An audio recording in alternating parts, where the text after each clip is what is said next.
रवि बेहरा आवाहक ओडिया अस्मिता परिषद जगन्नाथ संस्कृति को अपमानित करी पूज्य गजपति महाराज पूज्य शंकराचार्य अनुरोध को प्रत्याख्यान करी एवं सर्वोपरि जगन्नाथ मंदिर प्रशासन पत्र को बेखातिर करी ओडिशा सरकार अनुरोध को एड़े जाई अमेरिकार हस्टन सहर में इस्कन पक्षरु गला शनिवार दिन बा 9 तारिख दिन जो अदिनिया रथयात्रा अनुष्ठित हो जाइछि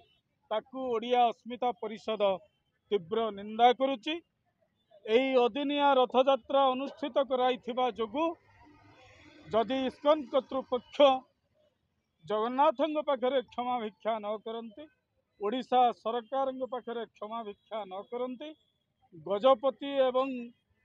पूज्य शंकराचार्य पाखरे क्षमा भिक्षा न करंती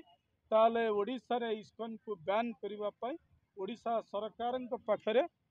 आमे दृढ़ दाबी करुचु। जदि ओडिशा सरकार ओडिया अस्मिता परिषद रे ए दाबी को प्रत्याख्यान करंती बा अणदेखा करंती बा नीरव रुहंती ताहले आज ये जो प्रतिवाद आंदोलन आरंभ होईची यह आगामी दिन में आहुरी व्यापक हेबो आहुरी पूरा पल्ली को व्यापिब। जगन्नाथ संस्कृतिर सुरक्षा पाई ओडिया अस्मिता परिषद ए आंदोलन को आवश्यक पड़े पल्ली दिल्ली पर्यंत नवा को मध्य पछेब नहीं। जो ओडिया जातिर अस्मितार सुरक्षा पाई दिने प्रभु जगन्नाथ बलभद्र कला धला घोड़ा चढ़ी युद्ध क्षेत्र को ओल्लैथिले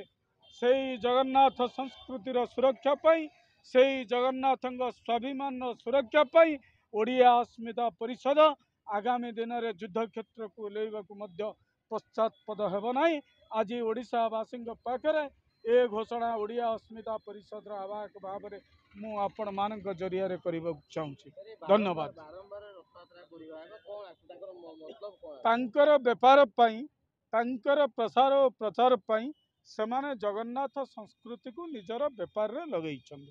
तेणु आमे अनुरोध करुचु इस्कन कर्तृपक्ष एथुरु क्षांत रुहंतु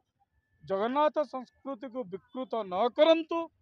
एवं जो भूल करिसेंति सेथिपई क्षमा भिक्षा करंतु जदि ता न करंते ओडिशा सरकार ओडिशा माटी रे इस्कन को निषिद्ध करने को ओडिया अस्मिता परिषद दाबी करुछि। देखो इस्कन बाला प्रति मोर व्यक्तिगत भाव बड़ श्रद्धा था जे आमे निजे कृष्ण कृष्ण हरिराम हूँ ठाकुर को भूली जाऊँ से आसी कृष्ण चेतना संघ कर बुलाऊँ बजार में गोरा लोक मैंने बुलिक are you love Krishna Hari खुशी होती कि बर्तमान से विरुद्ध में लोक अभियोग कर कन्स्पिरेसी कर से कन्स्पिरेसी बाहर से संस्कृति ऐतिह्य को नष्ट कर अदिनिया रथयात्रा बाहर